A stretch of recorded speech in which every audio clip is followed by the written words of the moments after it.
नमस्कार, देख रहे होंगे झकास भारत। अभी तेजस्वी के प्रेस कॉन्फ्रेंस हुआ है, उसमें वो साफ कहें आरसीपी टैक्स का नाम लिए हैं और तमाम चीज़ों पर सरकार पर आरोप और प्रत्यारोप लगाए हैं। हम सुनते हैं इस वीडियो में क्या कुछ कह रहे हैं वह तमाम प्रेस कॉन्फ्रेंस में।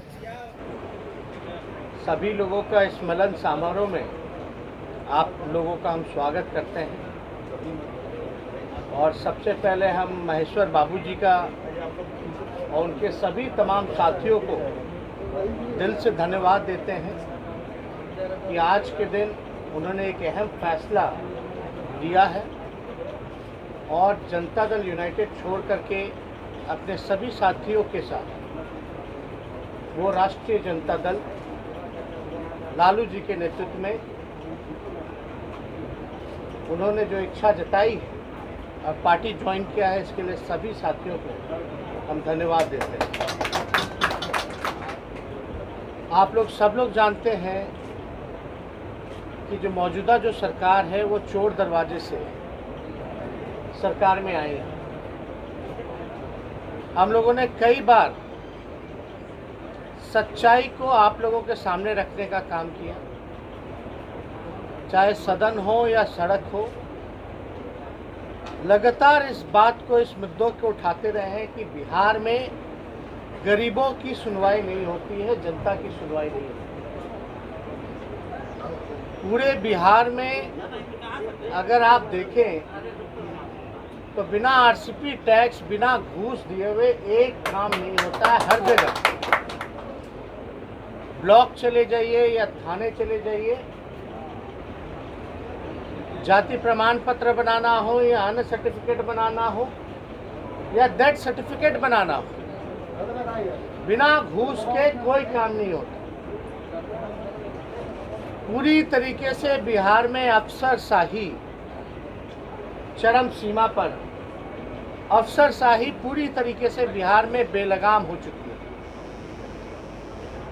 हमने ये भी बोला कि भ्रष्टाचार, संगठित भ्रष्टाचार के भीष्म पितामह नीतीश कुमार जी, लगभग जो है आप देखिएगा 60 से 70 घोटाले, बड़े घोटाले हो गए, लेकिन किसी अधिकारी पर या मंत्री पर या किसी पर कार्रवाई नहीं की जाती। हम लोगों ने कई बार बोला कि ये जून के महीने में पूरी तरीके से बिना आरसीपी टैक्स, बिना पैसे लिए हुए कोई तबादला, ट्रांसफर, पोस्टिंग नहीं होता है। शिक्षा चौपट, स्वास्थ्य विभाग चौपट हो गया, लॉ एंड ऑर्डर डेली हत्या, अपहरण, बलात्कार जैसे मामले सामने आते हैं, कहीं कोई सुनवाई नहीं होती। और आप देख लीजिए कि आज सरकार में बैठे हुए लोग, सत्ता पक्ष के विधायक तबादले को लेकर के मंत्रियों के ऊपर सवाल उठाते हैं।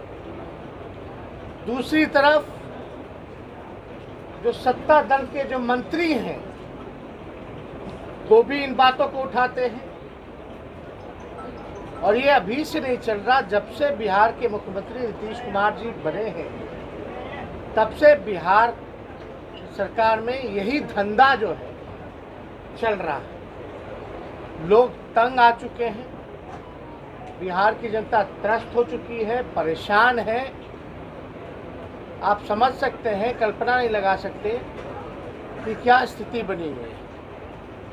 कई ऐसे विधायक जो हैं इस कोरोना काल में, लोगों ने अपना फंड भी जो है सरकार को दिया, लेकिन उसका कहीं कोई उपयोग, कहीं कोई सुनवाई, कार्रवाई नहीं हुआ। सत्ता पक्ष में भी कई लोग ऐसे हैं जो लोग परेशान हैं, हताश हैं। अब इस पे ज़्यादा हमको कुछ नहीं कहना, लेकिन आप एक बात समझ लीजिए कि जो गिरी हुई सरकार, पूरी तरीके से ये गिरी हुई सरकार है और गिरी हुई सरकार का गिरना तय है। आप सब लोगों को, महेश्वर बाबू का राजनीतिक जीवन जो है लंबा रहा है, 2 बार जो है विधायक रह चुके हैं, एक बार एलजेपी के सदन में नेता भी रह चुके हैं। और पुराने समय से हमारे पिता के साथी भी रह चुके हैं।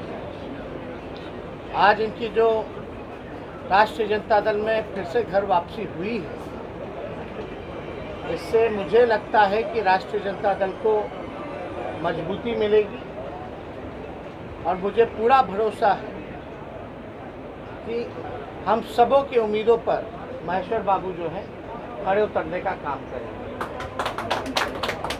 इसलिए आप लोगों को कोई सवाल इससे कुछ पूछना है? अभी आपने सुना कि तेजस्वी क्या कुछ कह रहे थे। इन तमाम सवालों के ऊपर हम उम्मीद करते हैं कि आप देखते रहिए झकास भारत और तमाम खबरें अभ्यर्थियों से लेकर के बिहार की राजनीतिक तक की हम सुनाते रहेंगे। चैनल को सब्सक्राइब नहीं किए होंगे तो कर लीजिएगा और फेसबुक पेज को भी लाइक करिएगा, इंस्टाग्राम और ट्विटर पर भी देखिए। धन्यवाद।